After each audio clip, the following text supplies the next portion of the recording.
सत साहिब सतगुरुदेव की जय। बंदी छोड़ कबीर साहिब जी की जय। बंदी छोड़ गरीबदास जी महाराज जी की जय। स्वामी राम देवानंद जी गुरु महाराज जी की जय हो।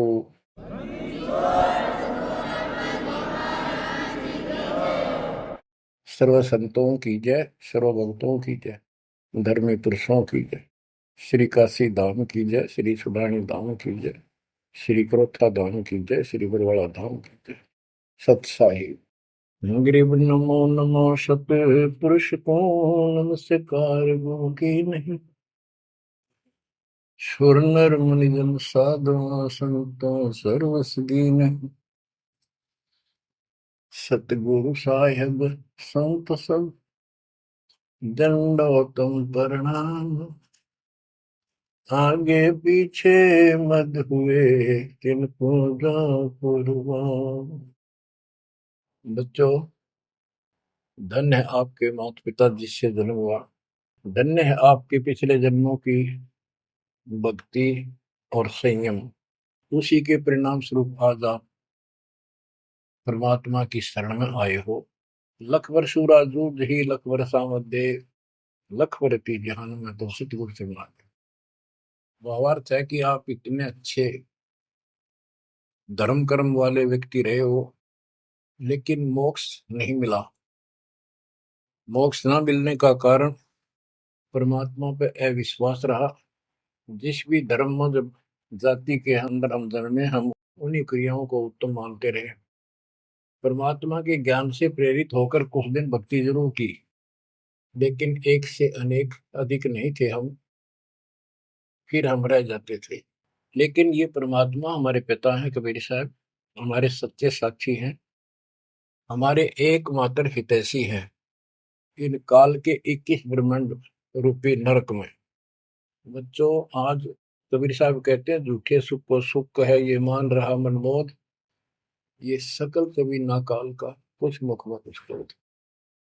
हम इस झूठे सुख को सुख मान रहे हैं। थोड़ा सा धन हो गया, कार कोठी होगी, बेटा बेटी होगी, और फिर सारा दिन बकवादों से अतिरिक्त कुछ नहीं सोचता। धन जोड़ लो, हेरा फेरी कर लो, और अधिक पैसा हो जाता है, राजनीति में आ जाओ, यानी मई माँ की भूख बनी रहती है। और ये हमारे जन्म मरण का मुख्य कारण है। जैसे आप धर्मदास जी के प्रसंग में सुन रहे हो, कितनी तड़प थी, कितना धन था, लेकिन कुछ भी बन ले, राजा बन ले, महाराजा बन ले, सेठ बन ले, और कहे गरीब निर्धन बन। अब निर्धन को तो वैसे संतुष्टि नहीं, वो चाहता धन चाहिए। धन है तो सुख है। जिसका संतान नहीं है वो चाहता संतान है तो सुख है। कोई चाहता है मेरा सेठ धनवाला सोचता है कि मुझे कोई सुख नहीं। सुख तो इन राज्य महाराजों को होता है। राज्य महाराजों को सपने में भी सुख नहीं होता। बच्चों, यह बात जिस दिन आपके हृदय में बैठ जाएगी कि ये सुख है ही नहीं, रात को भी नींद नहीं आती इन राजाओं को, नेताओं को। लेकिन कुछ दिन कमांड चलती है इनकी, इसी में फूले रहते हैं। फिर ये भी सोचते हैं कि स्वर्ग में सुख होगा। स्वर्ग के राजा इंद्र, वो भी महादुखी, 24 घंटे टेंशन रहती है, कोई तप करता है और तेरे इस राज ने छीन ना ले। स्वर्ग का राजा नीचे यज्ञ करके या तप करके बनता है, और उसमें एक शर्त होती है कि तेरे शासन के दौरान, तेरे शासन काल में यदि कोई पृथ्वी पर ऐसा तप कर लेगा जो खंड ना हो, कुछ समय निर्धारित है, और 100 अश्वमेध यज्ञ निर्बाध कर गया, तो तेरी पदवी को छीन लिया जाएगा, उसको ये पद दिया जाएगा। तो बच्चों, उस राज को बनाए रखने के लिए इंद्र कति हद भी पार कर देता है, अति कर देता है। इज्जत बेइज्जती का सवाल भी नहीं रहता। एक प्रसंग आता है, मार्कंडे गोसाई तपस्या कर रहे थे बंगाल की खाड़ी में। इंद्र को पता चला कि एक साधक मार्कंडे बहुत जबरदस्त तप कर रहा है और कुछ दिनों में उसका तप संपूर्ण होने वाला है। और तेरी गद्दी जाएगी। उसने अपने देवता गुप्त रूप में गुप्तचर छोड़े होते हैं। इंद्र ने अपनी पत्नी भेजी उसका धर्म खंड करने के लिए। कति अंत हो जाता है आदमी जब अपनी पत्नी को परपुरुष के पास भेजता है, यहाँ कति गिरावट की अंत आ जाता है। इतना जलील होना पड़ता है इस राज्य को बनाए रखने में, और वो भी हार जाती है। फिर इंद्र जाता है। ये लंबी कथा है, फिर कभी बताएंगे। मार्कंडे ऋषि इंद्र की पदवी को टारगेट करके तप नहीं कर रहा था। ये ऋषि क्या करते रहते हैं, ओम नाम का जाप करते हैं और तप, ये दोनों करते हैं। तप तो इन्होंने ब्रह्मा जी से लिया। ब्रह्मा जी कमल के फूल पर बैठे थे। जब वो होश में आए, कमल जल पे होता कमल का फूल, सब जगह जल ही जल था। आकाशवाणी हुई कि तप करो। यह आकाशवाणी उसने भगवान की मानी। 1000 वर्ष तप किया। फिर आकाशवाणी हुई सृष्टि रचो, यानी जीव उत्पत्ति करो। तो कहने का भाव ये है बच्चों, फिर बाद में इनको वेद मिले, ब्रह्मा ने वेद पढ़े। ये सारे ब्राह्मण ब्रह्मा की संतान है। इनका सबका गुरु ब्रह्मा जी है। ब्रह्मा जी ने इनको बताया ओम नाम का जाप वेद में लिखा है। बच्चों, ब्रह्मा जी ने वेदों को पढ़ा। उसमें यजुर्वेद अध्याय 40 मंत्र 15 में ओम नाम है। चारों वेदों में कहीं और दूसरा नाम नहीं, ना दोबारा ओम नाम का जिक्र है। तो इन्होंने ओम नाम तो वेदों से ले लिया और तब आकाशवाणी मान ली भगवान की ब्रह्मा जी ने। तो उसी ऋषियों ने उसी आधार पर साधना की। मार्कंडे भी वही डले ढोया था। उसको इतना जरूर पता था कि इंद्र का राज एक अन्य गानी ओम के जाप से ब्रह्मलोक प्राप्ति होती है। तो वो ओम नाम का जाप करता था, उधर से वो तप भी करता था। ओम नाम के जाप से ब्रह्म लोक प्राप्त होता है। गीता अध्याय 8 श्लोक 13 में गीता बोलने वाला प्रभु कहता है ओम इति एक अक्षरम ब्रह्म विवहारं माम अनुस्मरण ये पर्याति पदम देहम स याति परमाम गतिम। मुझ ब्रह्म का केवल एक ओम नाम है, जो इसका अंतिम सांस तक भक्ति करते हुए शरीर छोड़ के जाता है, वो ओम नाम से मिलने वाली परम गति यानी ब्रह्मलोक को प्राप्त होता है। ब्रह्मलोक प्राप्त होता है, ये कहाँ प्रमाण है? श्री देवी महापुराण 6ठे अध्याय में श्री देवी जी दुर्गा जी राजा हिमालय को बताती है। राजा हिमालय कहता है जी मुझे मोक्ष मार्ग बताओ। वो देवी का परम भगत था। देवी ने राजा हिमालय को बताया कि ओम नाम का जाप कर, इससे ब्रह्म की प्राप्ति होगी। दिव्य आकाश रूपी ब्रह्म लोक में रहता है। इति सिद्धम, ओम नाम के जाप से ब्रह्म लोक प्राप्ति है। गीता अध्याय 8 श्लोक 16 में लिखा है कि ब्रह्म लोक में गए साधक भी पुनरावृत्ति के अंदर है, दोबारा जन्म मृत्यु में आते हैं। अब जो साधना कर रहा है उसको कति उत्तम मान के कर रहा है, ना तो करे को नहीं, इच्छा ही नहीं बड़ा उसकी। बताओ, इनको ये नहीं बता तुम कर के रहे हो, इसका प्रतिफल क्या हो। एक कथा सुनाऊं, छोटा सा चुटकुला, सच्चाई है, चुटकुला नहीं। उदाहरण, दास के पास एक बहन अपनी दूसरी बहन को लेके आई। उसका पति शराब पिया करता और रोज पीटे, झगड़ा रखे। तो जो लेके आई थी उसका पति भी इतना नालायक था। परमात्मा ने दया करी, वो सुधर गया और तगड़ी भक्ति करने लग गया, खूब सुधर गया, चर्चा होगी गांव में। तो वो बहन बोली जी मैं तो अपनी बहन को देख के आई हूँ, इसके तो सारे सुख हो गए। मैं बेटी आपके भी होंगे, आपको ये हमारी मर्यादा का पालन करना पड़ेगा। वह बोली जी मैं ये व्रत ना छोड़ दूं, 16 शुक्रवार के व्रत करती हूँ। 16 शुक्रवार के व्रत करने हैं, वो तो 5-6 हुए हैं मेरे। मैं बोला हमारा नाम लेना बेटी, वो सब त्यागने पड़ेंगे। ये व्रत रखती किस उद्देश्य से है, कि लाभ होगा आपको। फिर पता लगा, बताई थी किसी ने, अब तेरा पति शराब छोड़ देगा। मैं बोला पहले 16 शुक्रवार व्रत के प्रतिफल बताऊं के उसे, इसका लाभ क्या है। ये आन उपासना, ये डले ढोने वाले क्या बताते हैं कि एक बहन का पति परदेश में गया था और वो 2-3-4 साल तक आया नहीं।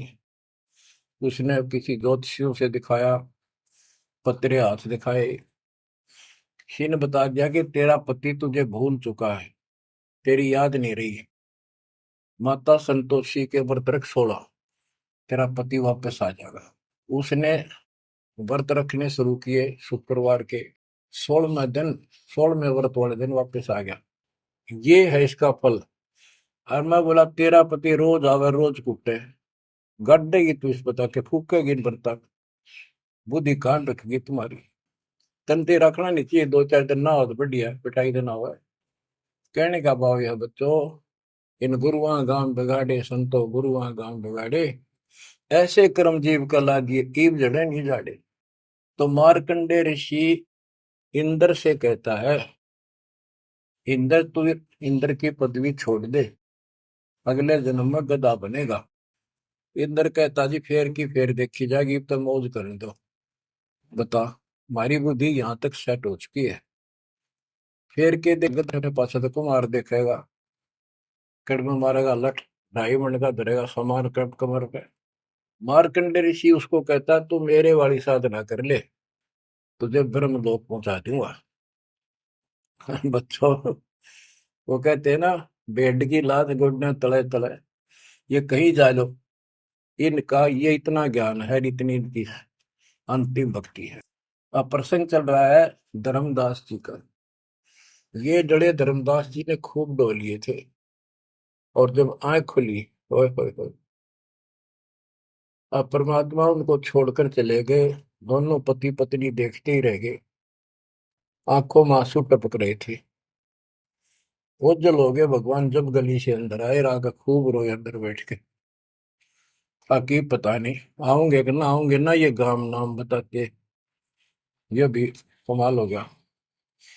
परमात्मा कराते आए तो धर्मदास जी ने बोले खुशी मनाई, शरण पकड़ के बहुत कुछ प्रश्न उत्तर किए। आखिर में कहने लगे धर्मदास जी, हे प्रभु अवगत कला तुम्हारी, हम है कीट जीव व्यभिचारी, सत्य लोग तुम वर्ण सुनावा, शोभा पुरुष अनसन सत भावा। हे परमात्मा, आपने सतलोक बताया, आपने परमात्मा की शोभा बताई, रहने वाले हंसों का भी बड़ा गजब का सुख बताया। कैसे न देश राज वह आही, चित इच्छा प्रभु देखन ताई। कि वो कैसा देश है, कैसा लोक है, मेरा मन करता है उसने देखो। परमात्मा बोले धर्मदास ये निर्घनी काया, निर्घनी ये बेकार, इसमें डंगा भरा पड़ा, काम क्रोध लोभ विष्टा थूक ब्लड टट्टी पेशाब, इसमें कैसे दर्शन होगे उस भगवान के। मैं जो बताता हूं तू ऐसे भक्ति शुरू कर दे, और जब शरीर छोड़ के जाएगा तो आपको परमात्मा के दर्शन हो जाएंगे। वहां सतलोक भी देखिए, वहां सारे अपने बहन भाइयों में खुशी करे ना। धर्मदास ये निर्गनिकाया, ये तन पुरुष दर्श के में पाया, इस तन में भगवान कैसे दिखेगा। तन ठीक का जो पूरा हो भाई, सतलोक तो देखो जाए। जब ये तेरा शरीर का समय पूरा हो जाएगा जीवन, फिर इसको छोड़ के सतलोक देख लिए जाके।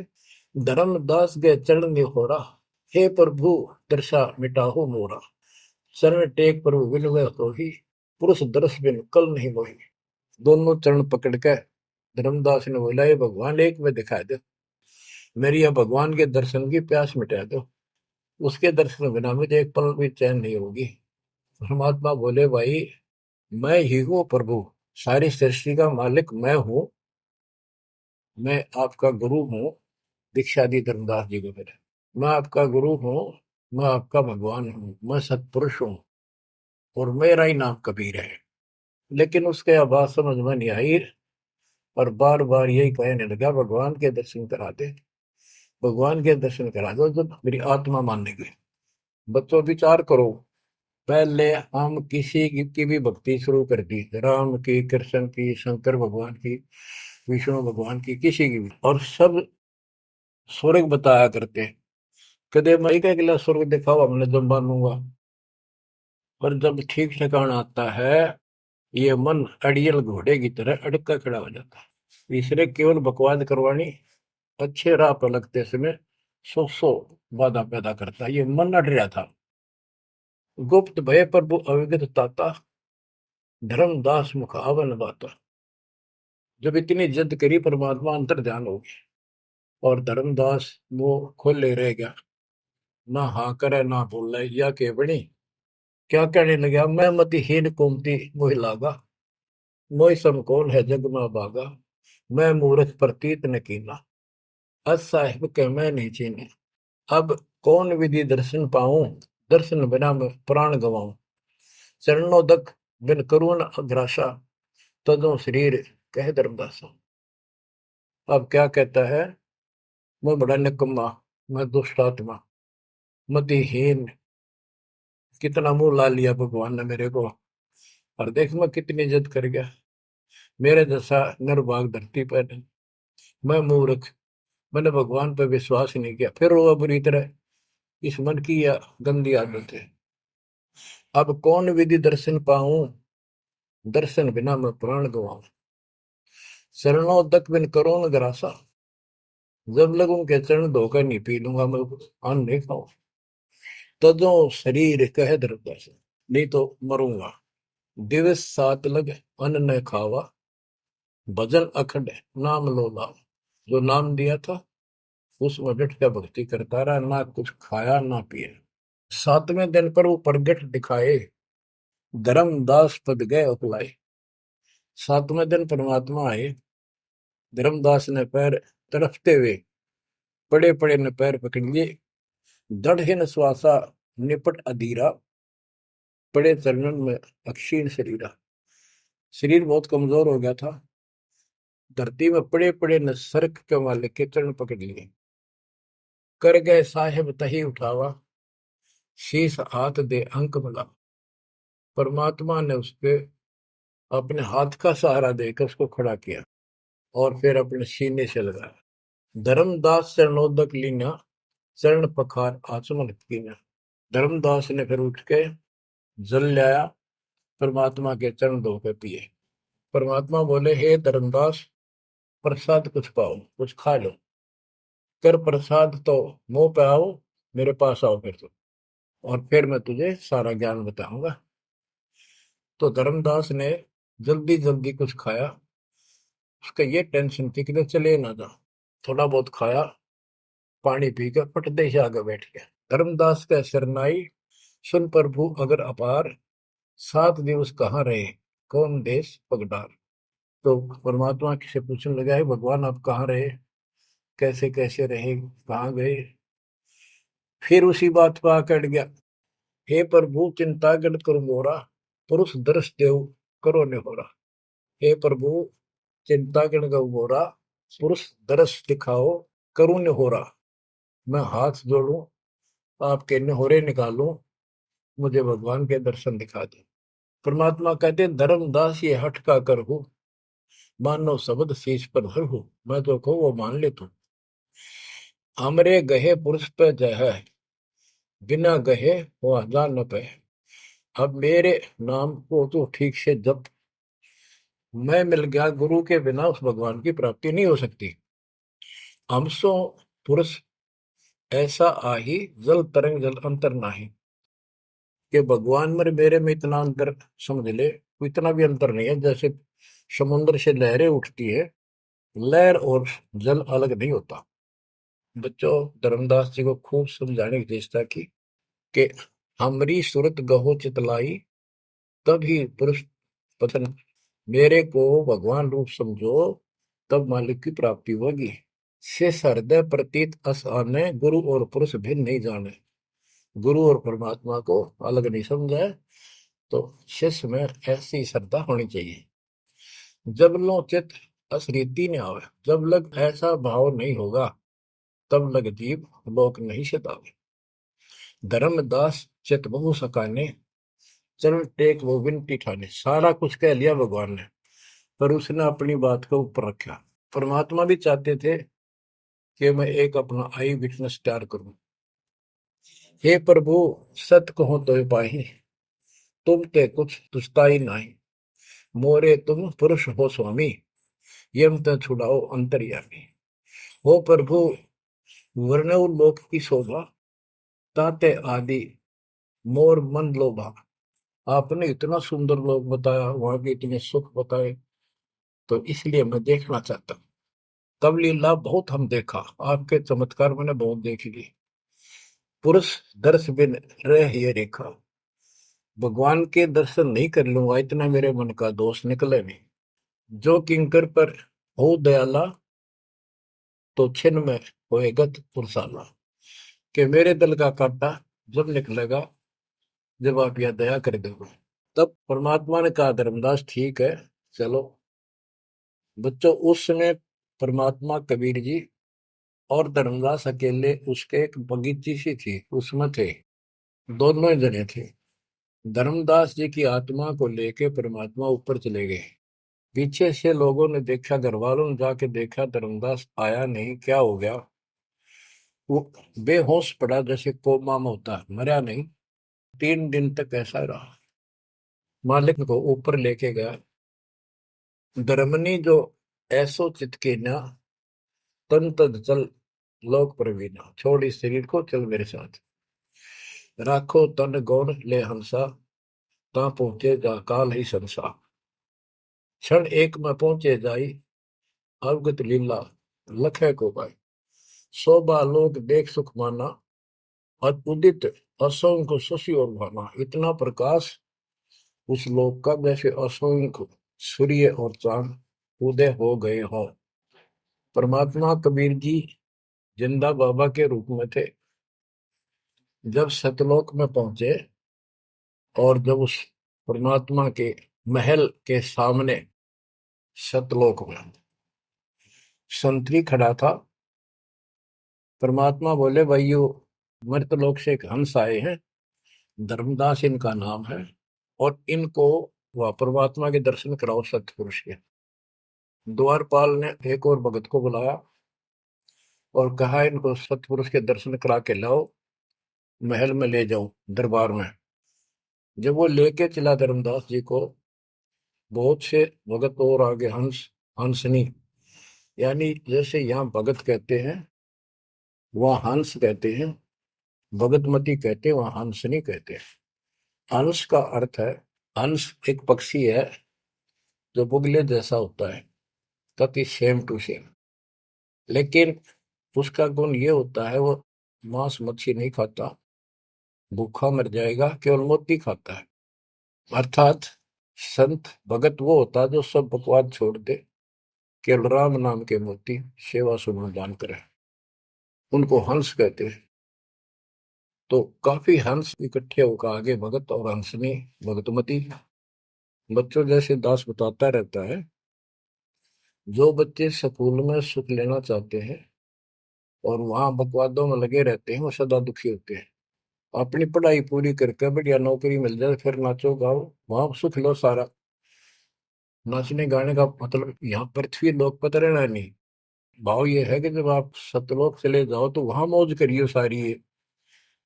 यहाँ का एक नाचना, कित का गाना, एक पलक में पता नहीं क्या हो जाए।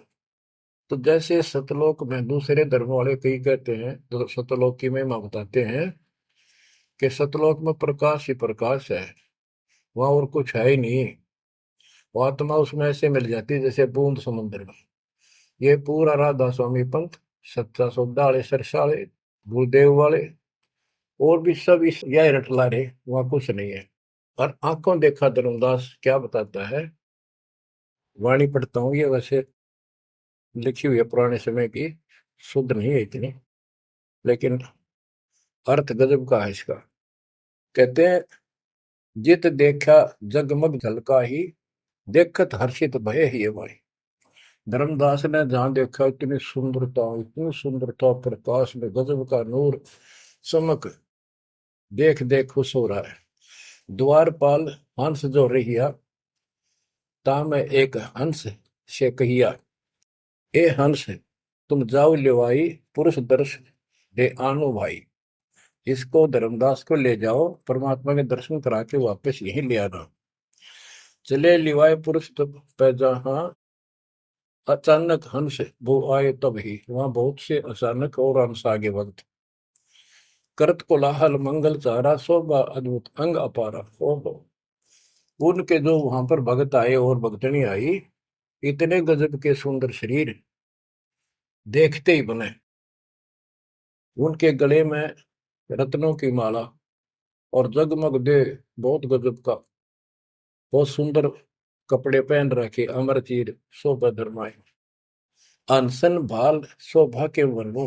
धर्मदास कहता है कि उन हंसों के माथे की शोभा क्या बताऊं, बहुत गजब की। रवि करता रोम षोडश चंद्र भाल छिवि लहू, यानी 16 चंद्रमा का प्रकाश हो उनके माथे की, इतनी चमक थी, इतना नूर था।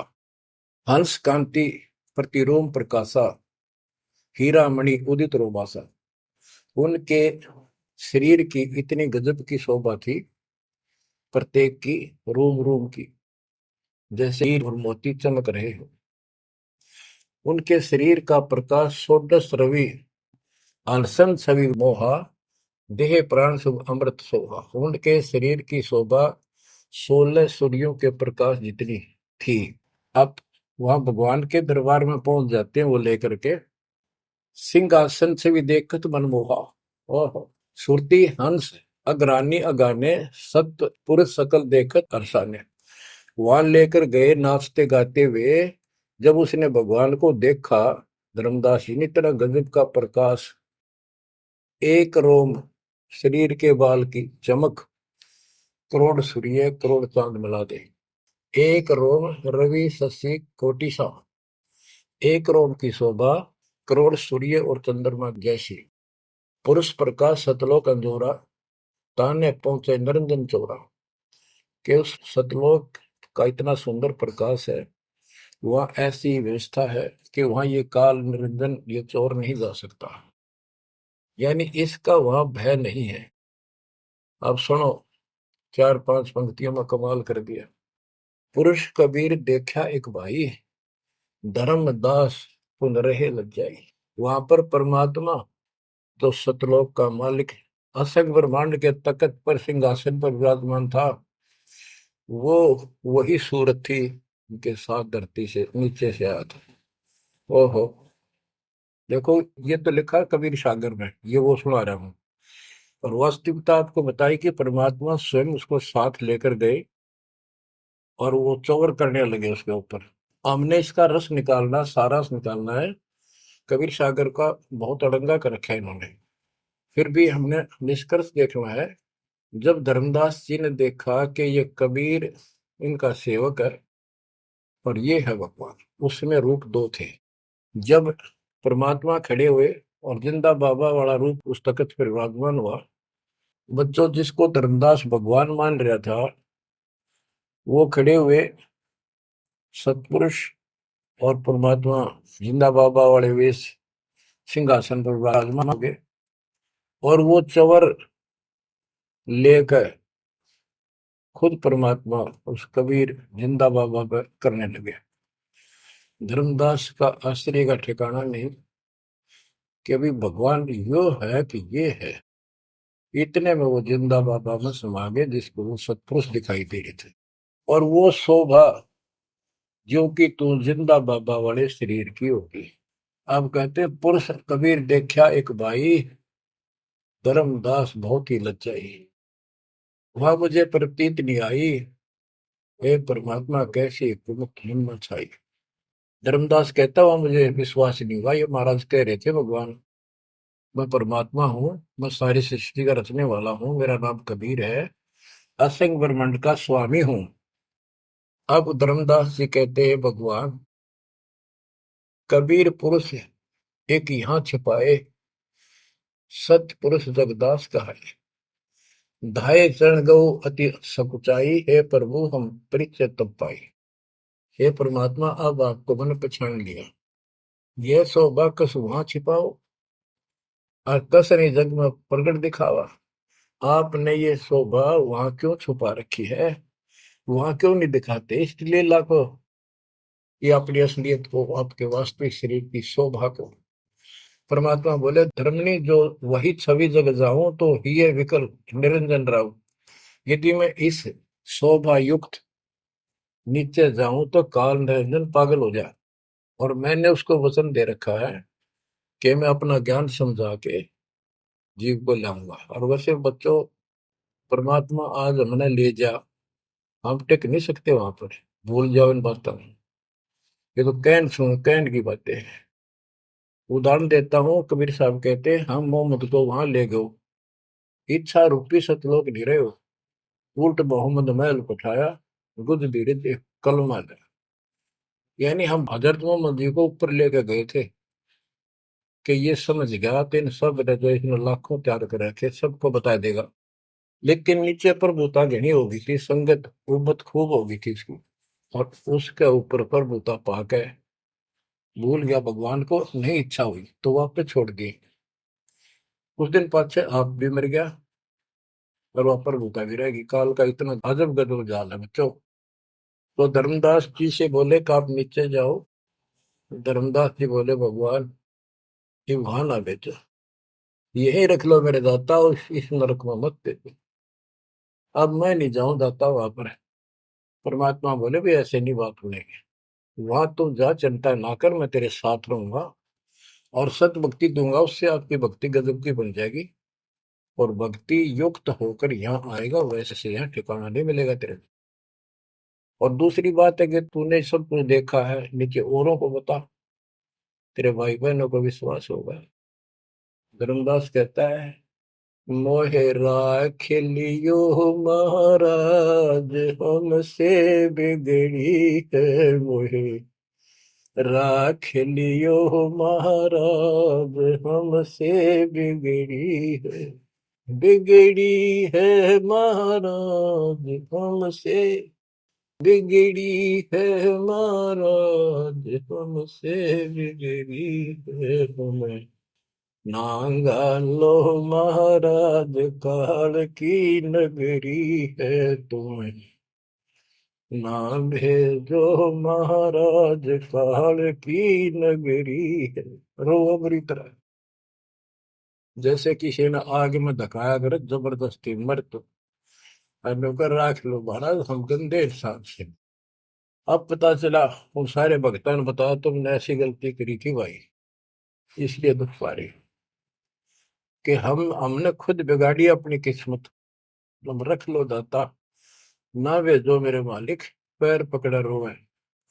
परमात्मा बोले भाई ऐसा ना कर, वापस चल और वहां पर मैं तेरे साथ रहूंगा, भक्ति कर, कोई दिक्कत नहीं आने दूंगा मैं तेरे को, चिंता ना करी, तेरे पीछे पीछे न फिरूं था मैं। और ये सारे ठाठ मैंने दे रखे थे तेरे को वहां पर, ना काल तो तेरा कचू मन निकाल दे 1 मिनट में। धर्मदास को फिर हौसला हुआ और तीसरे दिन शरीर में वापस आया। आसपास सारे रिश्तेदार भी आ गए 3 दिन में। सारा गांव क्यों सेठ था, पैसे वाला था, लोग सुगरदे बैठे, ना मरता ना जिंदा, इसका क्या हाल हो गया।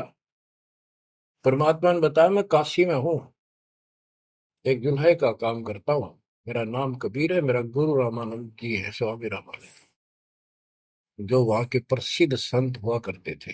धर्मदास जी सचेत हुए, उठे तो देखा चारों तरफ हाहाकार में, चारों जिंदा हो गए तो एकदम खुशी की लहर आ गई। आमनी भी रोए, तो वो कहने लगा क्या हो गया तुमको। तो बोले आप तो मर गए थे, ना मरो थे ना जियो थे, अचेत पड़े थे, बेहोश थे, हमको टेंशन हो गई थी कि मरेंगे।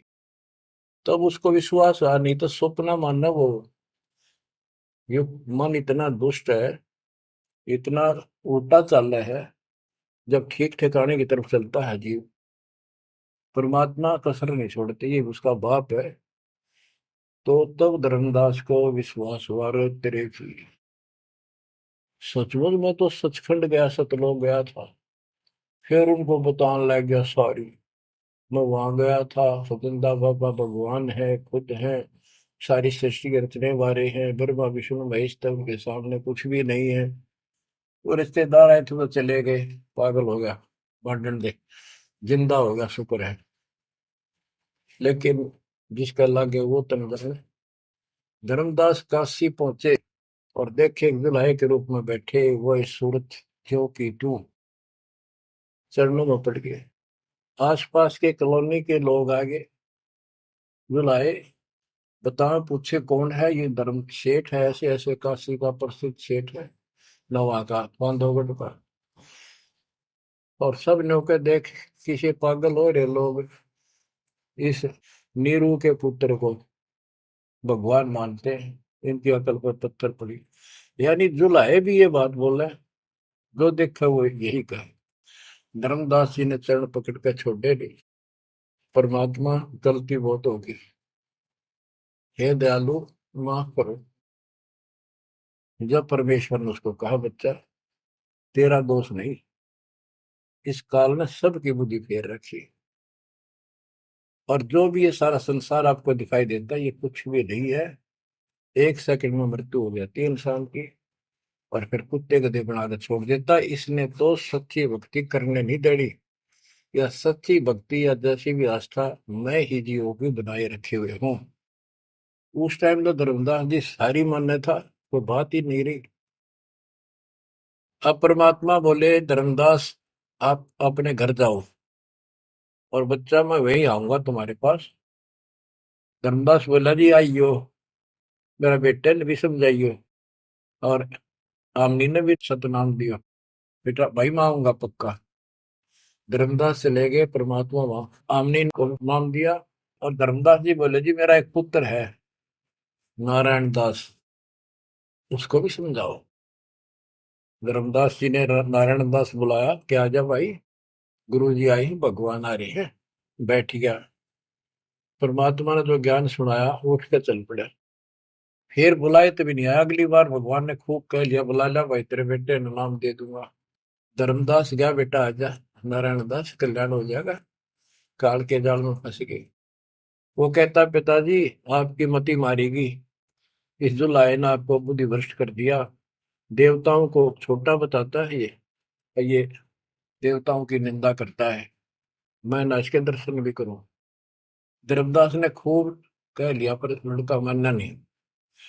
धर्मदास जी रोने लग गया, महाराज के चरणों मांग, दाता एक का पुत्र मेरा हरिकाल के मुंह में जागा, दया करो दाता, इसको शरण में ले लो दाता।